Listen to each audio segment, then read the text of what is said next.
പഹൽഗാമിലെ കൂട്ടക്കൊലയോട് ബന്ധപ്പെട്ട് ഒട്ടേറെ ചോദ്യങ്ങൾ മനുഷ്യ മനസ്സുകളിൽ ഈ ദിവസങ്ങളിൽ ഉയരുന്നുണ്ട്. മതത്തിൽ ഭീകരതയുണ്ടോ? ഭീകരതയിൽ മതമുണ്ടോ? ഇതിൻ്റെ പിന്നിൽ പാകിസ്ഥാനാണോ? പാകിസ്ഥാന് മതമുണ്ടോ? പാകിസ്ഥാൻ ഒരു മതരാഷ്ട്രമാണോ? ഇതിൽ മതമാണോ രാഷ്ട്രീയമാണോ? വെടിവെച്ചു കൊല്ലുന്നതിന് മുമ്പ് മതം ചോദിക്കുന്നത് എന്തിന്? കലിമ ചൊല്ലിക്കുന്നത് എന്തിന്? തുണി പൊക്കി നോക്കി വെടിവെക്കുന്നത് എന്തിന്? എന്ന് തുടങ്ങി ഒട്ടേറെ ചോദ്യങ്ങൾ അനേകരുടെ മനസ്സുകളിൽ ഈ ദിവസങ്ങളിൽ ഉണ്ടാകുന്നു. പെഹൽഗാം ഭീകരതയ്ക്ക് മതമുണ്ടോ എന്ന ചോദ്യത്തിന് കൃത്യമായ ഉത്തരം ലഭിക്കണമെങ്കിൽ ഇസ്ലാമിൻ്റെ ക്രിസ്തീയ വിശ്വാസ നിഷേധത്തിൻ്റെ വിശദാംശങ്ങൾ നാം പരിശോധിക്കേണ്ടതായിട്ടുണ്ട്. ഇസ്ലാമിൻ്റെ അടിസ്ഥാന വിശ്വാസം ക്രിസ്തുവിൻ്റെ ദൈവപുത്രത്വം, മരണം, ഉയിർത്തെഴുന്നേൽപ്പ് എന്നീ ചരിത്ര സത്യങ്ങളെ നിഷേധിക്കുകയും പരമാവധി എതിർക്കുകയും ചെയ്യുക എന്നുള്ളതാണ്.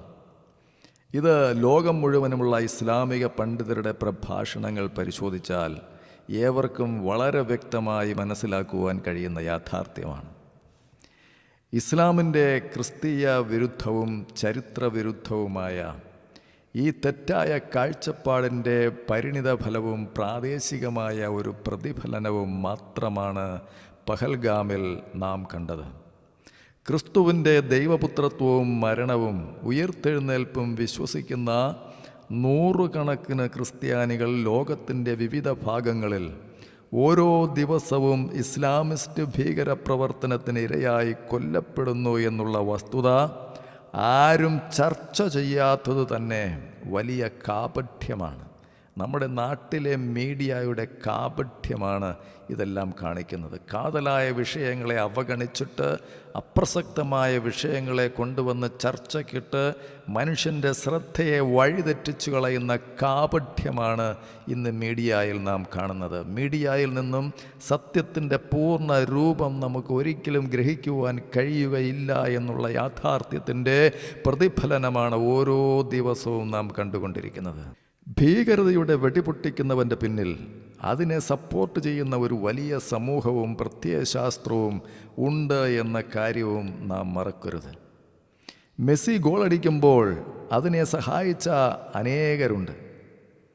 അതിൽ കൈയടിച്ച് സന്തോഷിക്കുന്നവരും അനേകരുണ്ട്.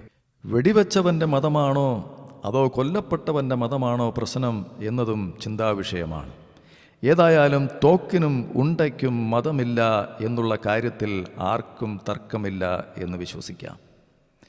വെടിവെച്ചവൻ തൻ്റെ മതത്തിനു വേണ്ടി വെടിവെച്ചു.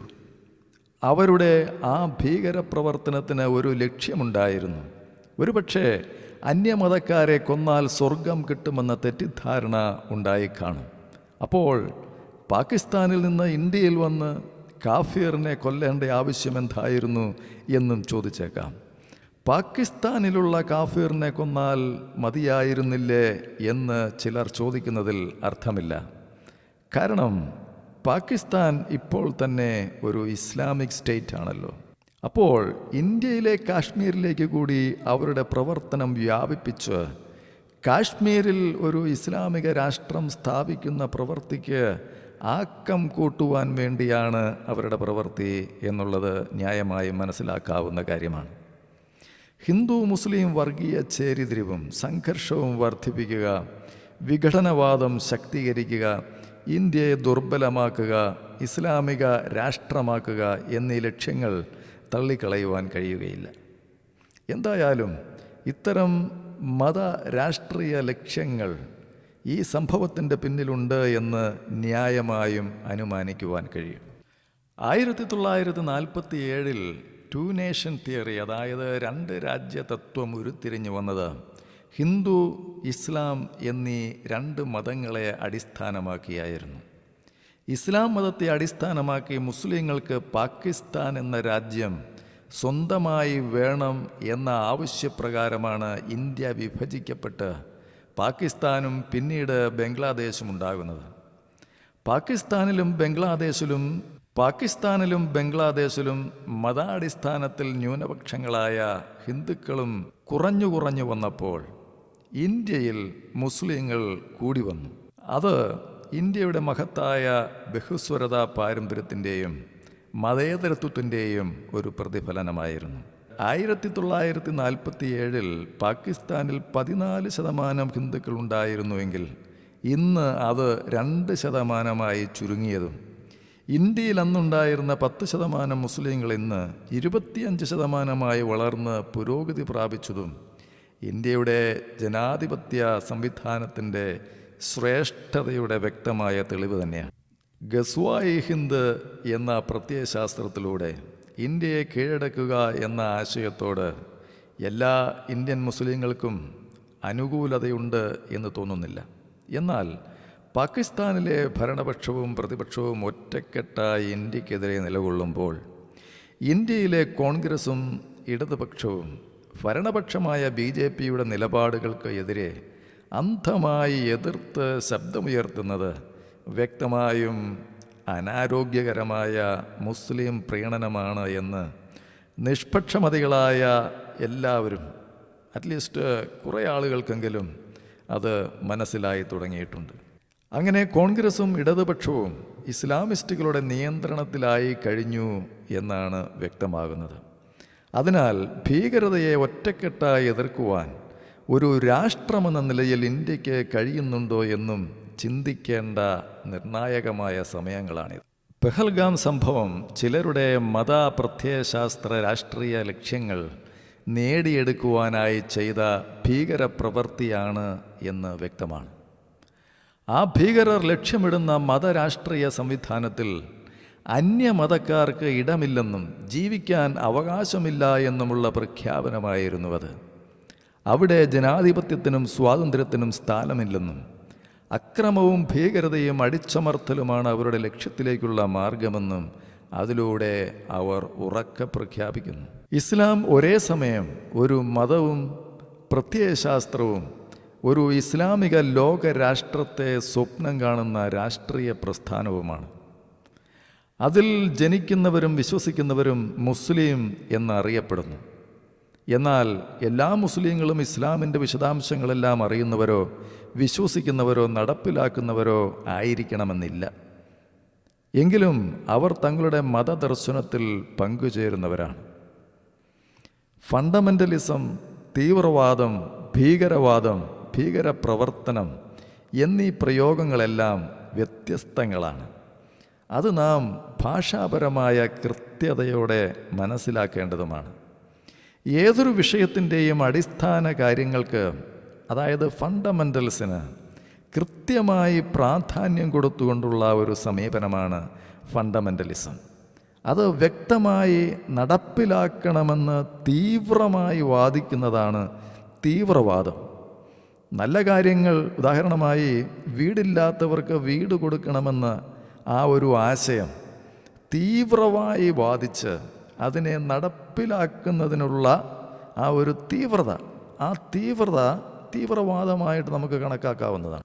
എന്നാൽ പലപ്പോഴും തീവ്രവാദത്തെ ബോംബിനോടും തോക്കിനോടുമൊക്കെ ബന്ധപ്പെടുത്തിയാണ് പലപ്പോഴും നാം ചിന്തിക്കാറ്. കാരണം അത് മോശമായ ആശയത്തെ തീവ്രമായി നടപ്പിലാക്കുവാനുള്ള ശ്രമത്തിൻ്റെ ഫലമായിട്ടാണ് തോക്കും വെടിയും ബോംബുമെല്ലാം ഉണ്ടാകുന്നത്. എന്നാൽ മറ്റുള്ളവരുടെ ജീവനും സ്വത്തും നശിപ്പിക്കുന്ന രീതിയിൽ തീവ്രമായി വാദിച്ച് ഭീകരവാദം നടത്തി അത് ഭീകരപ്രവർത്തനത്തിലേക്ക് നീങ്ങുമ്പോഴാണ് സമൂഹത്തിനും അവർക്കും എല്ലാം അപകടമുണ്ടാകുന്നത്.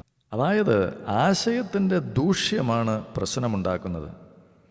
നല്ല ആശയവാദം നന്മയിലേക്കും തെറ്റായ ആശയവാദം ആക്രമണ സ്വഭാവത്തിലേക്കും മനുഷ്യനെ നയിക്കും. പ്രാദേശികമായും ലോകം മുഴുവനും ഇസ്ലാമിക രാഷ്ട്രമുണ്ടാക്കുവാനുള്ള പ്രവർത്തനത്തിൽ ഭീകരത വ്യാപിക്കുമ്പോൾ മറ്റുള്ളവരിൽ ഇസ്ലാമിനെപ്പറ്റി ഭയം ഉണ്ടാകുന്നതിനെയാണ് പലപ്പോഴും നാം ഇസ്ലാമോഫോബിയ അഥവാ ഇസ്ലാമിനോടുള്ള ഭയം എന്ന് പൊതുവെ അറിയപ്പെടുന്നത്. അത് എപ്പോഴും എല്ലാ മുസ്ലിങ്ങളോടുമുള്ള ഭയമായിരിക്കണമെന്നില്ല. കാരണം എല്ലാ മുസ്ലിങ്ങളും തീവ്രമായ ഇസ്ലാമിസ്റ്റ് ആശയങ്ങളെ അംഗീകരിക്കുന്നവരായിരിക്കണമെന്നില്ല. അതായത് എല്ലാ മതങ്ങളിലും പ്രത്യയശാസ്ത്രങ്ങളിലും ഈവൻ കുടുംബങ്ങളിൽ പോലും പലതരത്തിലും സ്വഭാവത്തിലുമുള്ള ആളുകളുണ്ടാകുമല്ലോ. എന്നാൽ ആരാണ് യഥാർത്ഥ ഭീകരപ്രവർത്തകർ എന്ന് പൊതുസമൂഹത്തിന് തിരിച്ചറിയാൻ കഴിയുന്നില്ല എന്നതാണ് ഇതിൽ ഉൾക്കൊണ്ടിരിക്കുന്ന അപകടവും പ്രശ്നവും. ഇസ്ലാമിസ്റ്റുകളുടെ ഇത്തരം ഭീകരപ്രവർത്തനങ്ങളിലൂടെ ഇസ്ലാമിനോടുള്ള ഭയം മറ്റുള്ളവരിൽ വളർത്തുക, വിവിധ മതവിശ്വാസികൾ തമ്മിൽ പരസ്പര വിദ്വേഷം വളർത്തുക എന്നീ ലക്ഷ്യങ്ങൾ അവർ സ്വാഭാവികമായും നേടിയെടുക്കും. മനുഷ്യരെ കൊന്ന് ഭയപ്പെടുത്തിയിട്ട് ഭയപ്പെടുന്നവരെ കുറ്റം പറഞ്ഞിട്ട് കാര്യമില്ല. അത്തരം ഇരവാദത്തിൻ്റെ പുകമറ സൃഷ്ടിക്കുന്നതും സത്യസന്ധമായ ഒരു സമീപന രീതിയല്ല. ഞങ്ങൾ കൊല്ലും, പക്ഷേ നിങ്ങൾ ഭയപ്പെടരുത് എന്നുള്ള വാദം കപടമാണ്. അത് ഭീകരപ്രവർത്തനത്തിന് പ്രോത്സാഹനം മാത്രമാണ് കൊടുക്കുകയുള്ളൂ. ഖുറാനിൽ സൂറ 5:51, 8:12, 9:5, 123 എന്നീ വാക്യങ്ങളിലെല്ലാം ഇസ്ലാമിനെ പറ്റിയുള്ള ഭയം അന്യമതസ്ഥരിൽ ഇട്ടുകൊടുക്കുന്നതിനെപ്പറ്റി പറയുന്നുണ്ട്. അതൊന്നും ഒരു പ്രത്യേക സാഹചര്യത്തിലും കാലഘട്ടത്തിലും മാത്രമാണ് പ്രസക്തമെന്ന് അവിടെ പറയുന്നില്ല. മാത്രമല്ല, ഖുറാൻ വചനങ്ങൾ എന്നേക്കും പ്രസക്തമാണ് എന്നാണ് മുസ്ലിങ്ങൾ തന്നെ അവകാശപ്പെടുന്നത്. അതുകൊണ്ട് അവയൊക്കെ എല്ലാ കാലത്തും എല്ലായിടത്തും നടപ്പിലാക്കണമെന്നും അവർ വിശ്വസിക്കുന്നുണ്ട് എന്ന് വേണം മനസ്സിലാക്കാൻ. അപ്പോൾ മതത്തിൻ്റെ ആശയങ്ങൾ, ഇത്തരം മതത്തിൻ്റെ ആശയങ്ങളൊക്കെ കൃത്യമായി മനസ്സിലാക്കുകയും അത് നടപ്പിലാക്കുകയും ചെയ്യുന്നവർ വാസ്തവത്തിൽ അന്യമതസ്ഥരായ ആളുകളിൽ ഭയമുണ്ടാക്കുക തന്നെ ചെയ്യും. അത്തരം മതചിന്തയുടെ ഫലമായി ഉണ്ടാകുന്ന ഇത്തരം ഭീകര സംഭവങ്ങൾ മതങ്ങൾ തമ്മിൽ പരസ്പര വിദ്വേഷവും കലഹങ്ങളും വളർത്തുവാൻ കാരണമായി തീരുന്നു എന്നുള്ളതാണ് സത്യം. എന്നിട്ടും സ്വയം തിരുത്തുവാൻ ശ്രമിക്കാതെ ഭയപ്പെടുന്നവരെ കുറ്റപ്പെടുത്തുന്ന രീതി ശരിയല്ല. അത് വിചിത്രമാണ്. ഈ ഇസ്ലാമിസ്റ്റ് ഭീകരവാദത്തിൻ്റെ ഏറ്റവും അടിസ്ഥാനപരമായ സ്വഭാവം എന്താണ് എന്ന് പലരും മനസ്സിലാക്കുന്നില്ല എന്നുള്ളതാണ് സത്യം. ഇസ്ലാമിക തീവ്രവാദത്തിനും ഭീകരപ്രവർത്തനങ്ങൾക്കും കാരണം ക്രിസ്തീയ വിശ്വാസത്തോടുള്ള അവരുടെ വെറുപ്പും എതിർപ്പും എന്ന തെറ്റായ ദൈവശാസ്ത്ര വൈരുദ്ധ്യമാണ്.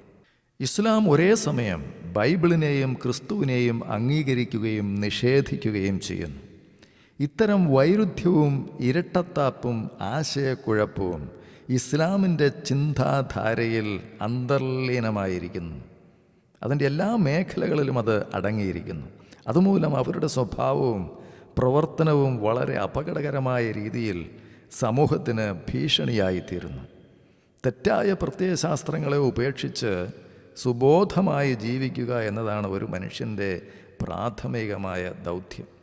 അതായത് ക്രിസ്തുവിൻ്റെ മരണത്തിനും ഉയർപ്പിനും ശേഷം 600 വർഷങ്ങൾക്ക് ശേഷം എഴുതപ്പെട്ട ഖുറാനിൽ യേശുവിൻ്റെ ദൈവപുത്രത്വത്തെയും മരണത്തെയും ഉയർപ്പിനെയും നിഷേധിക്കുകയും ക്രിസ്ത്യാനികളെ എതിർത്ത് തോൽപ്പിക്കുവാൻ ആഹ്വാനം നൽകുകയും ചെയ്യുന്നു എന്നുള്ളതാണ് യാഥാർത്ഥ്യം.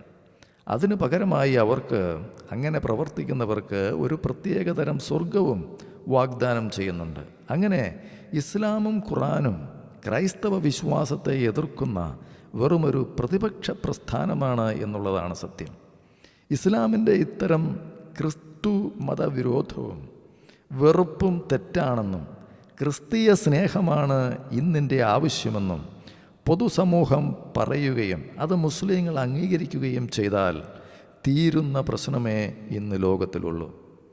ക്രിസ്ത്യാനിക്ക് ഈ ലോകത്തിൽ ഒരു ക്രൈസ്തവ രാഷ്ട്രം സ്ഥാപിക്കുവാൻ ലക്ഷ്യമില്ല. അവർക്ക് അങ്ങനെ ഒരു ആഗ്രഹമില്ല.